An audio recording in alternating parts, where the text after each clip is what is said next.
भेटत नाही एवढी परिस्थिती आलाची ती गर्दी होती आणि त्या गर्दीमध्ये बायले की येऊन बसलेल्या मुलीला बाईने आपला बाप सिद्धी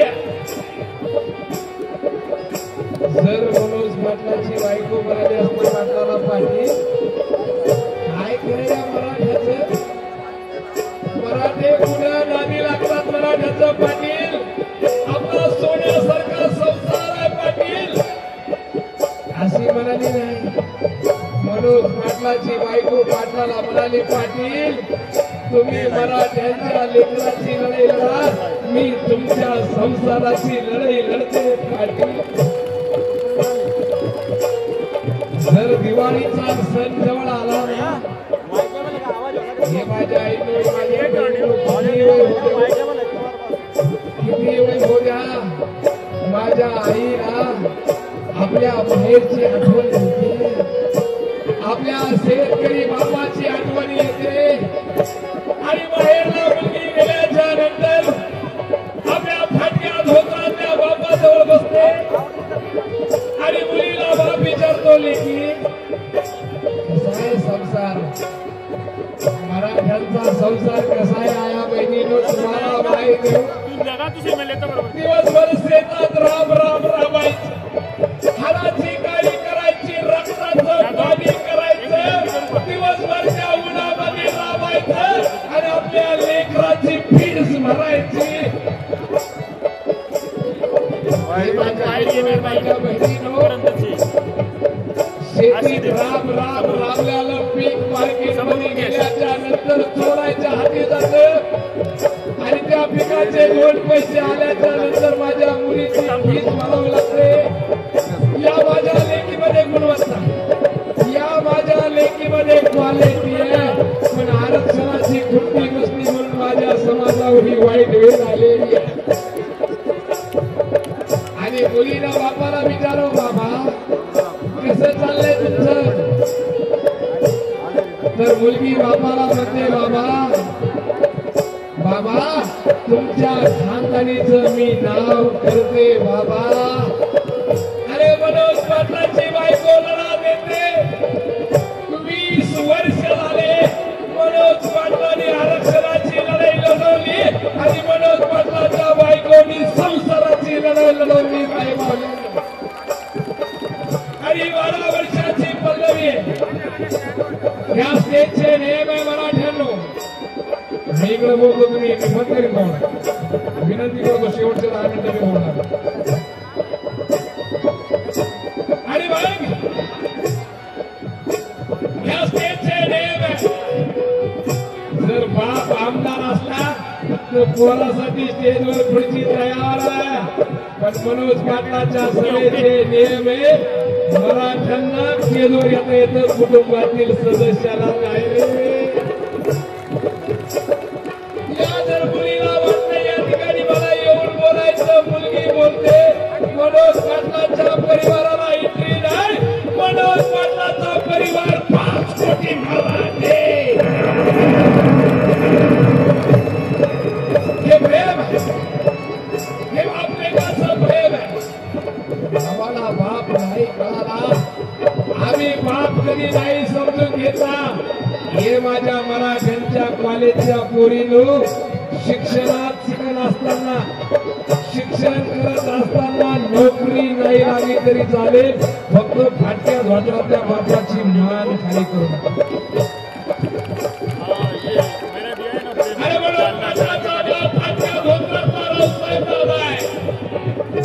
अखंड ज्या माणसाने ऊस तोडला स्वतःच रक्त ऊसाच्या माथ्यावर सांडलं आणि मनोज पाटलाला पोषवलं मराठ्यासाठी यूं में किसी की जय जयकार नहीं होती यूं में किसी की जय जयकार नहीं होती कोशिश करने वालों की कभी हार नहीं होती लढत राहिला हे माझ्या बहिणींनी पल्लवीवर आले 7 वर्ष झाले पाटलासोबत काम करतोय बघतोय पाटलाची व्यथा आणि बापाचं प्रेम मुलीवर आहे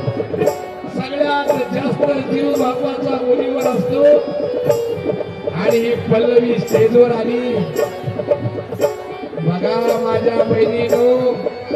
ही पल्लवी स्टेजवर आली 12 वर्षाचा लेकरू आहे पाटलाची हाईट चांगली आहे ज्या मनोज पाटलानं सराटीमध्ये अख्खं मंत्रिमंडळ झुकवलं पण मुलगी स्टेजवर आली पाटील मुली पुढे झुकलेले पाटील मुलगीवर बसले कोणासाठी फक्त मुलीसाठी एवढं प्रेम बापाचं मुलीवर आणि काय तो भावनिक प्रसंग या शाहिराने बघावा आणि रस्त्याचा ठेका चुकावा बाप लेकाची भेट व्हावी आणि मनोज पाटलानं आपल्या लेकीचे डोळे पुसायला सुरुवात केलेली आहे आणि मनोज पाटलाची लेक बापाला म्हणते बाबा उपोषण करू नका बाबा हे उपोषण सोडून द्या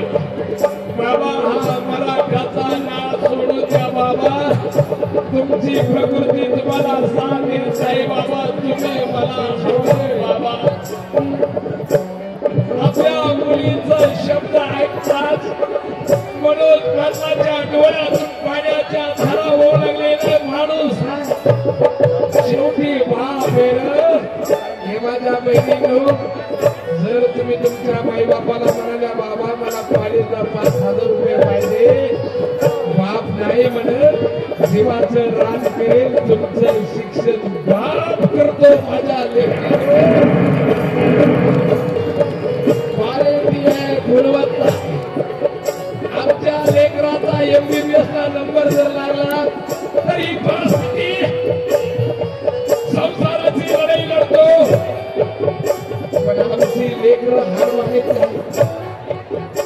आणि मनोज पाटलाच्या मुलीनं पाटलाचे डोळे पुसायला सुरुवात केलेली आहे आणि बापाने देखील लेकीचे डोळे पुसायला सुरुवात केली आणि बाप मुलीला म्हणतोय हे माझ्या पल्लवी मी तुझा बाप म्हणून जीव तुझा असावीस करतोय ग पण महाराष्ट्रातील 5 कोटी मराठ्याच्या लेकीचा मला बाप व्हायचं हे मराठ्यांनो याच्या अगोदर जीसीपी मारणी उतरायला होत्या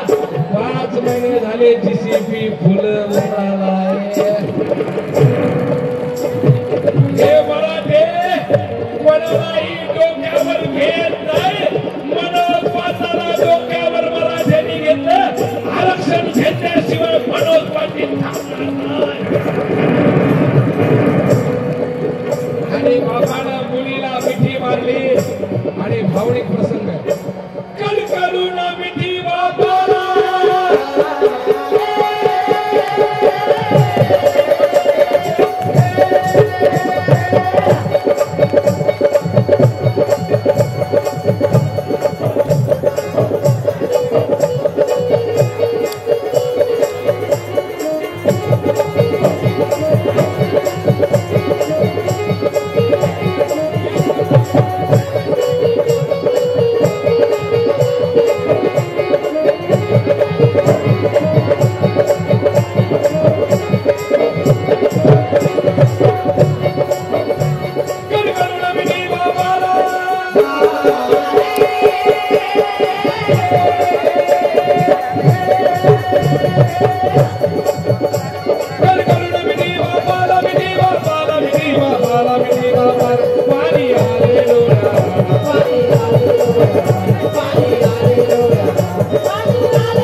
मराठे भावनिक नाही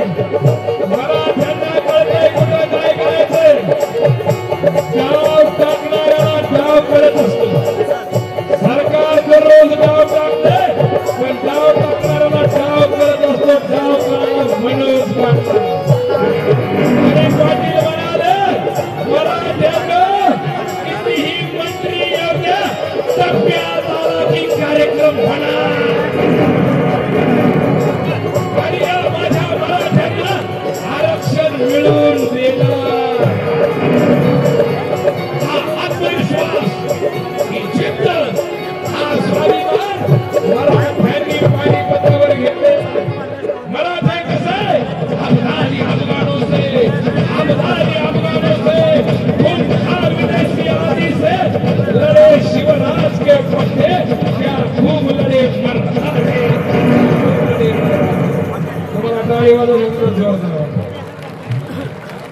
लय बोर झालं असलं तर पोवाडा थांबू का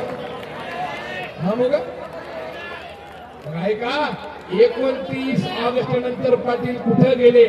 आनंदाचं वातावरण आहे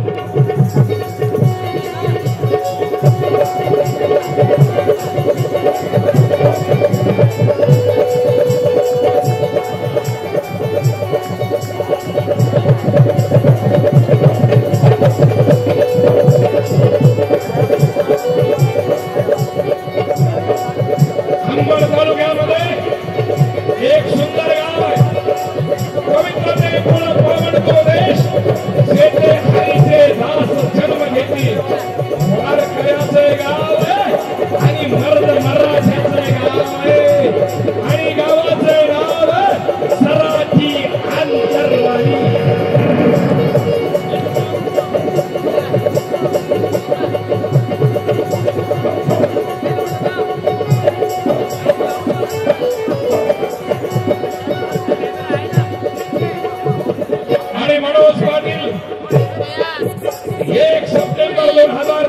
उपोषणाला बसलेले सराठी अंतरवाली सकाळची वेळ आहे सराठीतील मराठ्यांनी सुंदर स्टेज करून दिली आणि दिवसभर शेतात राबल्याच्या नंतर सायंकाळची 5:30ची वेळ आहे ग्रामीण भागातील माझी आया बहीण काय करते बघा 5:30 वाजता सगळ्या आया बहिणी कोणाचं वय 40 वर्ष 50 वर्ष 60 वर्ष माझ्या आया बहिणी मनोज पाटलापाशी येऊन बसल्या आणि काय करते ऐका सुंदर ते ध्यान उभे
हरिपाठ चालू होता आमच्या आया बहिणीवर लाठी हमला का केला हा माझा प्रश्न आहे गृहमंत्री देवेंद्रजी फडणवीस साहेब बघा कायदा सुव्यवस्था प्रशासन आम्हाला आणि यांना काहीच नाही यांनी खुशाल धाब्यावर बसायचं आणि सगळे नियम मोडायचे 40 वर्ष झाले मराठ्याला तुम्ही गाजर दाखले 420चा गुन्हा आम्ही दाखल तुमच्यावर करणार गाजर दाखवलं यांनी गाजर 40 वर्षापासून जेव्हा येते चांगली वेळ तेव्हा होत गाजराचं केळ खाळी जोरदार आता 25 तारखेला दाखवू किती मुंबई जाम करा मराठे मुंबईत येणार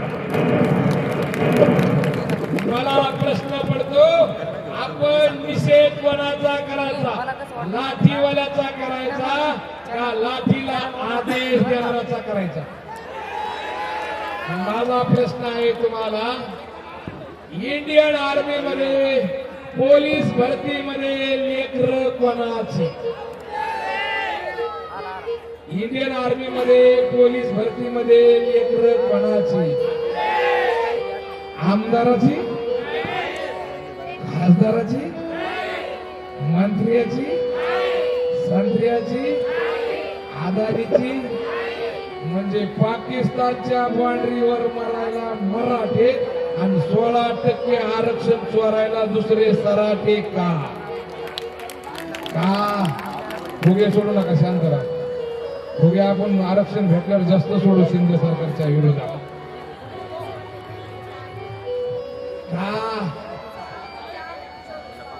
मग आपली माणसं का मरायला मराठे, आरक्षण चोरायला सराठे का?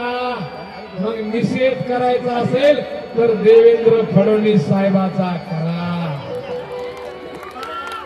आणि सकाळपासून ज्या पोलीस लोकांनी बदनापूर सभेसाठी एवढा सुंदर बंदोबस्त दिला त्या पोलिसाच्या नावाने एकदा जोरदार पण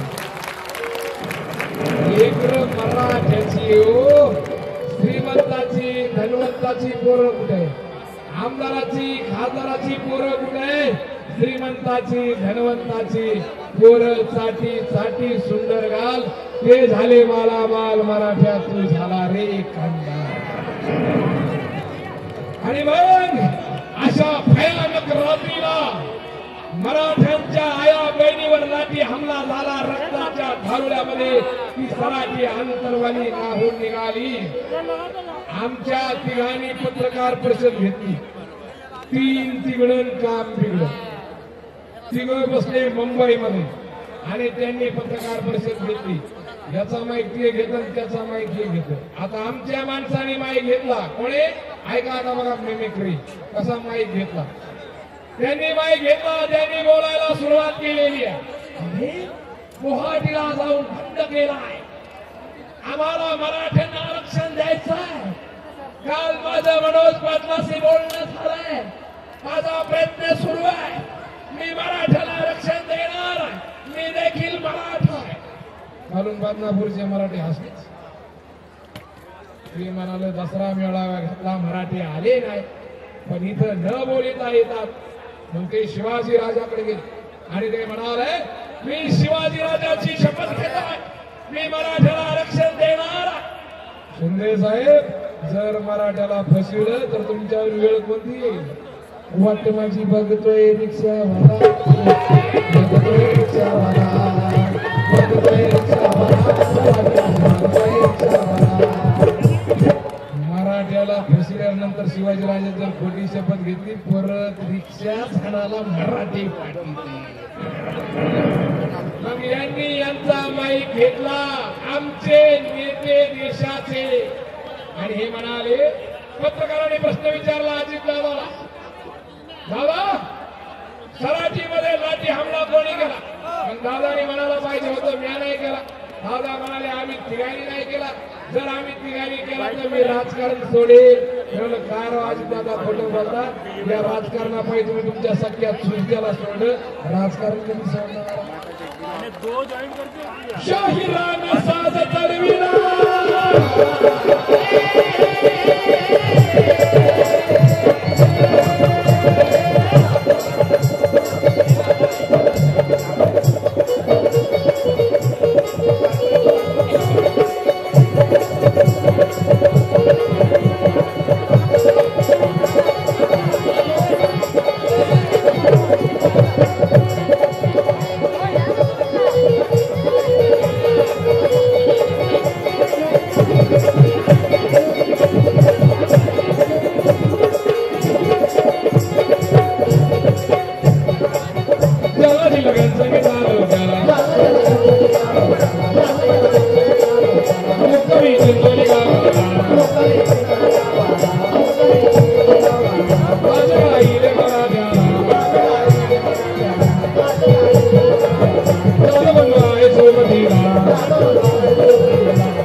रक्षणासाठी भाऊ तयार,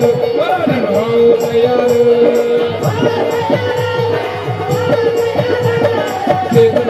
रक्षणासाठी भाऊ तयार, भाऊ तयार.